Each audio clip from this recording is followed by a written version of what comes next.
The House of Representatives in February last year, just a week after the commencement of the strike by Academic Staff Union of Universities, passed a resolution asking the federal government to adhere to the clauses and provisions in its MOU and MOA with the union. This would almost seem like members of the House were on the side of the lecturers, especially after going further to hold meetings with the striking lecturers during the period of the strike and promising interventions, as well as organizing a summit on tertiary education reform in November last year. In 2022, the ASUU strike was in its 7th month when the House leadership began engaging concerned parties to bring it to an end. While the interactions between the House leadership and the striking lecturers as well as the executive arm of government were ongoing, in October last year, a court judgment secured by the federal government ordered the union back to work, to which it complied. But just before that, the lecturers had hinted at calling off the strike after considering the intervention of the leadership of the House of Representatives.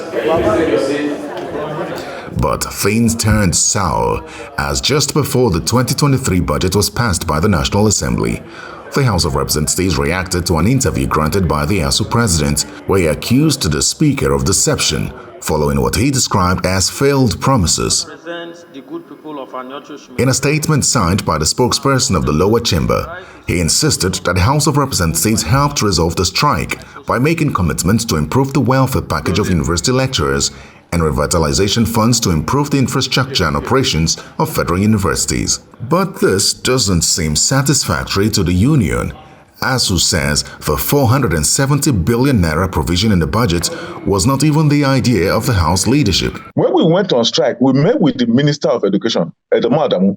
He said the government have agreed to release 300 billion naira as need assessment fund to the tertiary education, which is what's in the book. That's what is there, not ASUU.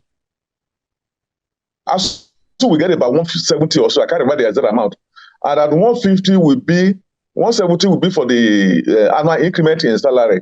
So there's nothing new in that money in the budget. Nothing new. The issue of UTAS and IPs, has it been resolved?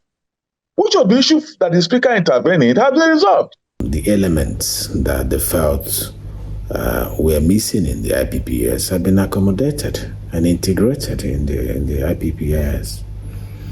So you can't, when you talk about deception, you can't come to a table with 4 propositions on a negotiation and you expect to work out with the 4. That is 100%.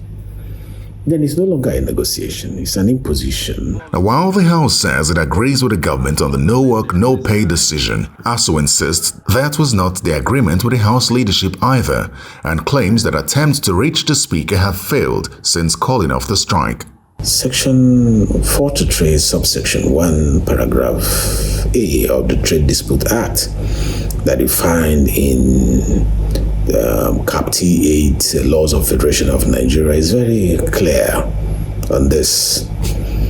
You know, that if you work, you're paid. If you don't work, you're not paid. You're supposed to be paid. And we knew that this was existing. That was why we did not firmly commit to that.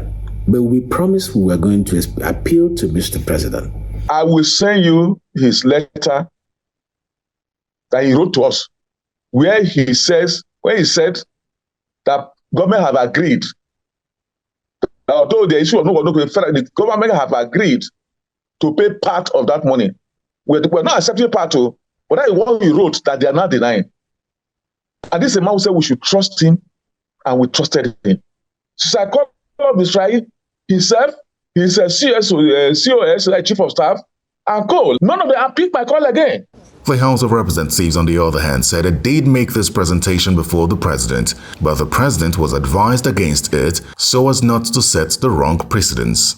A document made available to Channels Television by the ASUU president and signed by the speaker shows that part of the resolutions was that government would make a concession for ASUU on special grounds to pay part of its salaries during the strike period, and that the earned academic allowances of the union would be addressed in the 2023 budget, both of which are yet to be met.